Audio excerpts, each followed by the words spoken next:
That Sports Couple podcast brings you this special edition of Baseball Talk with Coach Marty.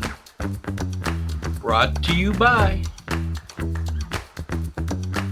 Today's guest is Hahnville Tigers head coach Jared Vial. Coach Marty Luquette with That Sports Couple here with Coach Jared Vial of Hahnville. Coach, it's great to have you with me. Yeah, I appreciate you having me on, man. You know, we talked a little bit, just a little while ago about how the season is early and what you're trying to do. You all have gotten off to a start. I guess you're about 500. What, you 6 and 7, I think? No, we're 7 and 7. 7 and 7. Yep. So you are exactly at 500. Mm-hmm. And that's not unusual for a 5A prep team. Yeah, no. The opponents you play early, especially in tournament ball, and it's not college, so you gotta find out who can throw strikes, who can compete on the mound for you, who can step up and make those plays when you need them. And it's kind of being 7 and 7 right now with the group that we have is kind of where we want to be. So we're good. And you came in there this year with a lot of high expectations of Right. whether they were yours or other people put them on you. But Hahnville Baseball is supposed to be back to its strength and its heyday, and I know you should be looking. I know you're looking forward to this season. Yeah, absolutely. I mean, we every year, especially at Hahnville, you go into the season every year expecting make the deep playoff run. You're gonna have multiple college athletes that are gonna sign that spring. Like you go into that, and we have that. It's just every team, and you've coached for a long time, every team's different. Like, no matter what talent you have, no matter what you have coming back, every team is motivated different. Every team plays different. They click different. It's figuring that piece of it out through the season.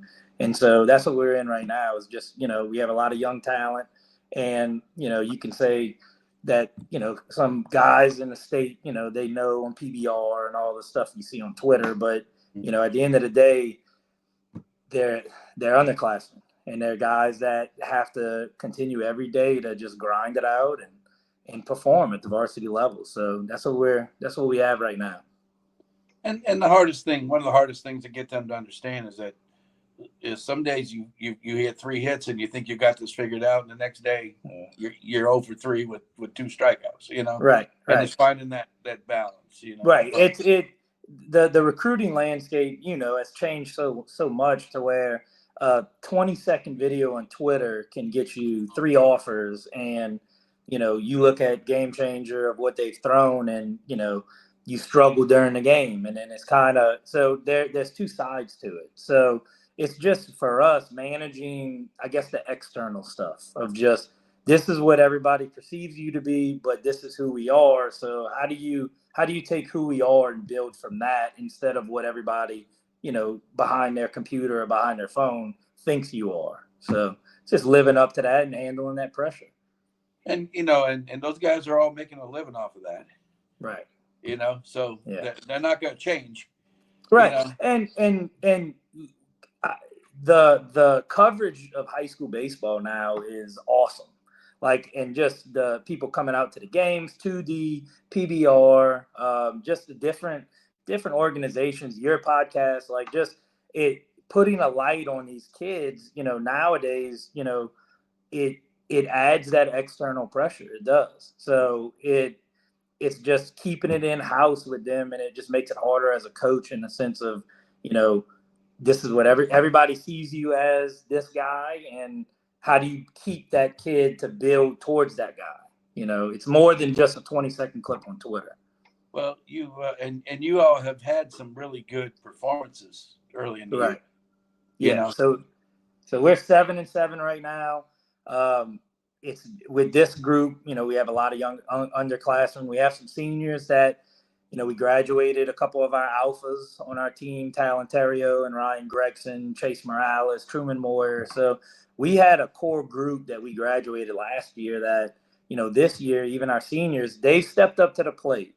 Kobe Caulfield, who's a senior for us, kind of a DH / maybe first base here and there.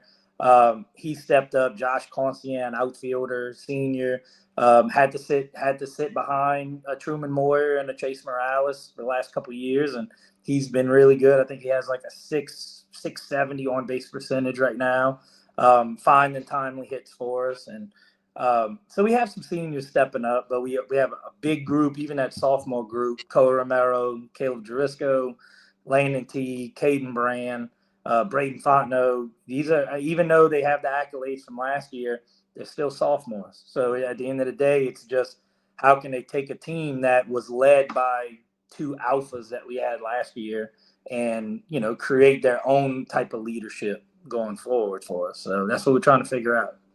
That's always the blend, isn't it? Right. No doubt. You know? And you said it, every team takes on its own personality. We like to think as coaches that they take on ours, but not necessarily. Right. And as much as we try to instill, obviously, our philosophy and our culture and what we believe in, that's one thing, but it's just the day-to-day motivation of these kids. And,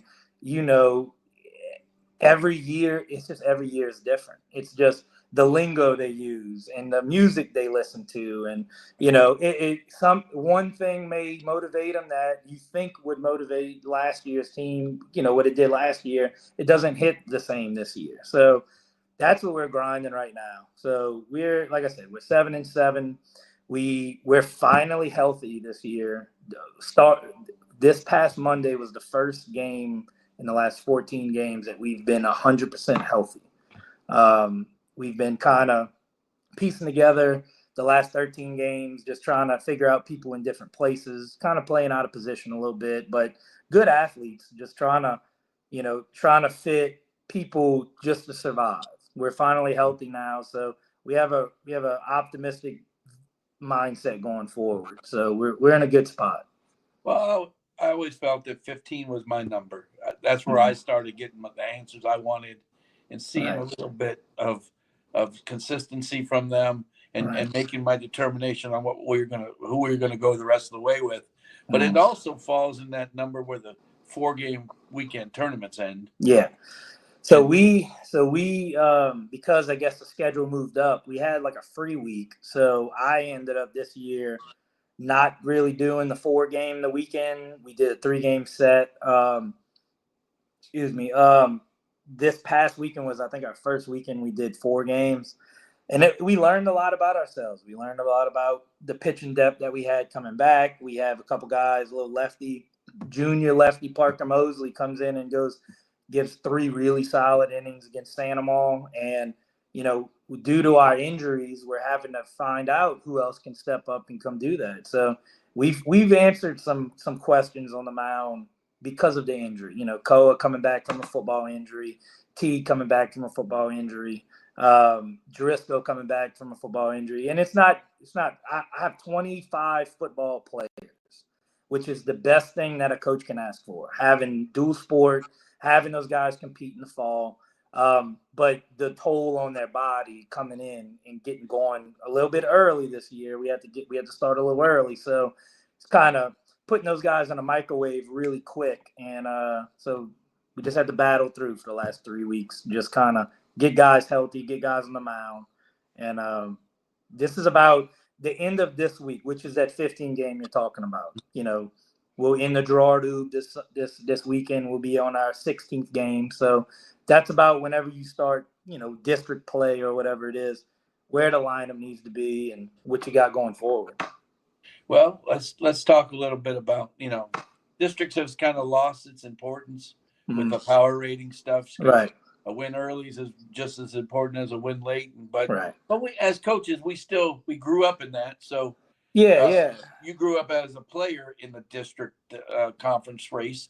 So it's still important. You still point 100%. Because it's that the best thing about district, even though with PowerPoints, district is a new season. So it's good as a coach to preach that to the kids that, you start almost a new season, no stats, no nothing. And we found teams the last couple of years that, on the bottom half of that power rankings, they win their district and they get into the playoffs. So, district still means something to us at Hahnville. It's what it is.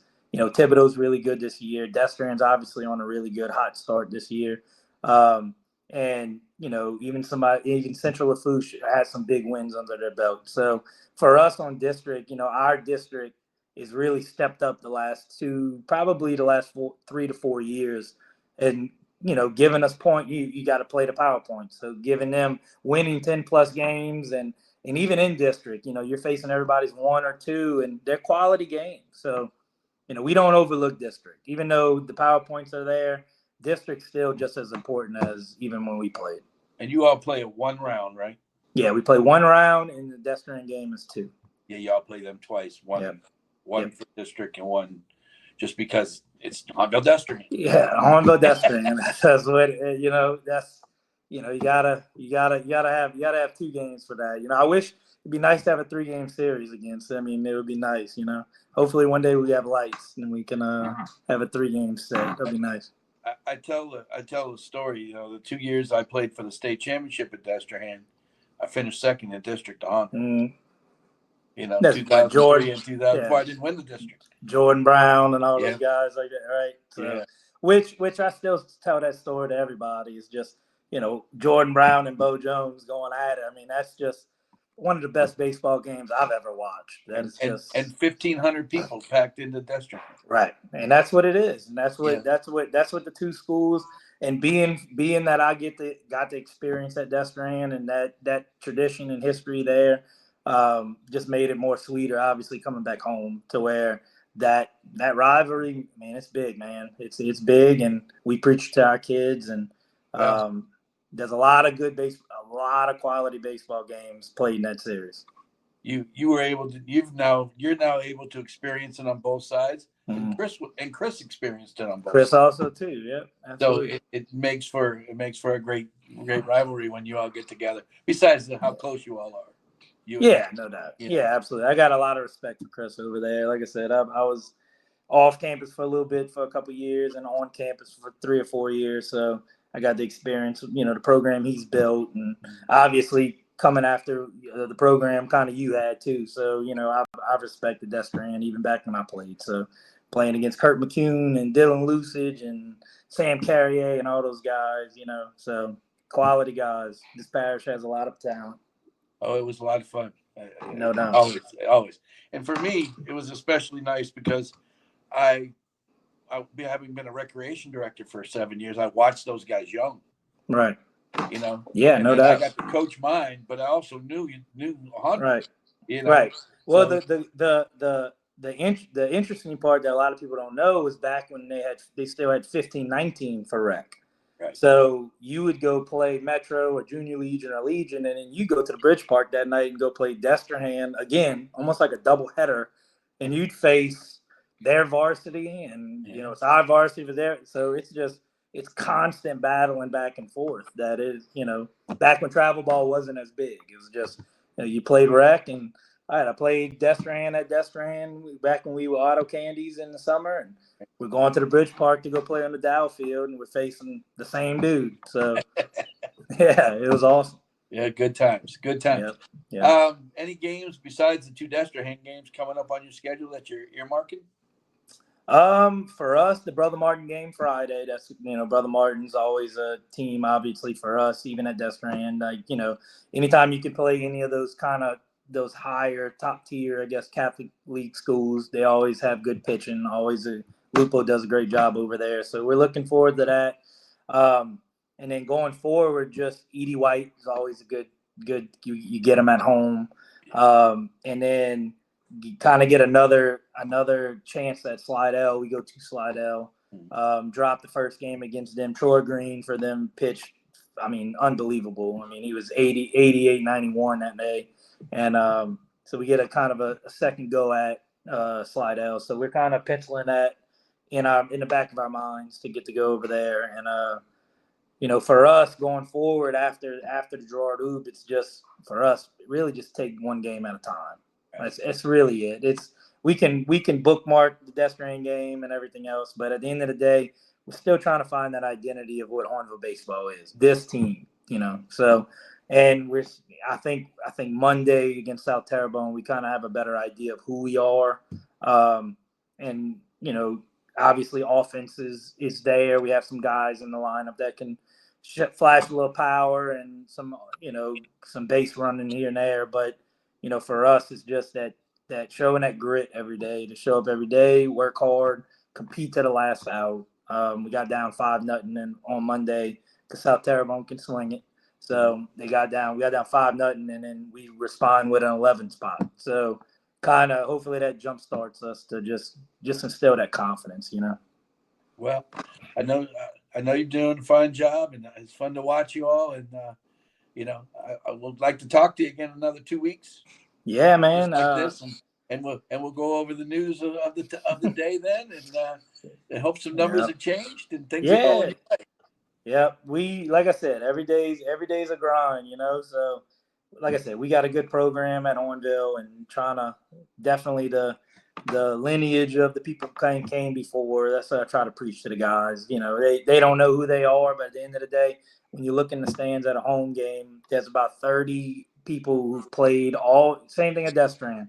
30 people that have come before you that you don't even know who they are, the Don Mullers and the Joey Pizzolatas of the world, that they bleed purple and gold, and they support every single day, no matter if you lose or you win. But at the end of the day, it's just finding out who you are, finding out what Team 3 is about, and just battling every day, So you mentioned Don Muller. He's been coming to the games. He's still doing good? No. So Donald passed away about a month before I got the job 3 years ago. Yeah, absolutely. So he came to the games forever. I remember when I played, and he wheeled his little wheelchair, and he always talked to us and everything else, and he was great. And we're dedicating our dugout this weekend to Chuck Oob. Yeah. So we're dedicating. We have a nice plaque for him. So it's just trying to bridge the gap of the past to the present. That it's not just you playing for Hahnville, you're playing for everybody that came before. So that's awesome, babe. Yeah, no doubt. Well, anything else you want to say before we call it a day? What we're doing here is we're doing pullouts. We're going to post it. Lori and I do our little show together. We try to keep that short, and then we're going to do the pullouts so that your fans can find you and hear. Yeah. No, I mean, other than just look, hey, the Tigers are we working, man. We show up to work every day, so that's it. We ready to work tomorrow. I didn't expect lift tomorrow. 8 a.m. tomorrow we lift, so we're ready to rock. All right, man. Yep. Well, good luck to you the rest of the way. I'll try to talk to you in 2 weeks. I appreciate that, man. I appreciate what y'all do, Marty. That's awesome. Thank you, man. Having a good time doing it, too. Jared Vial, Hahnville Baseball.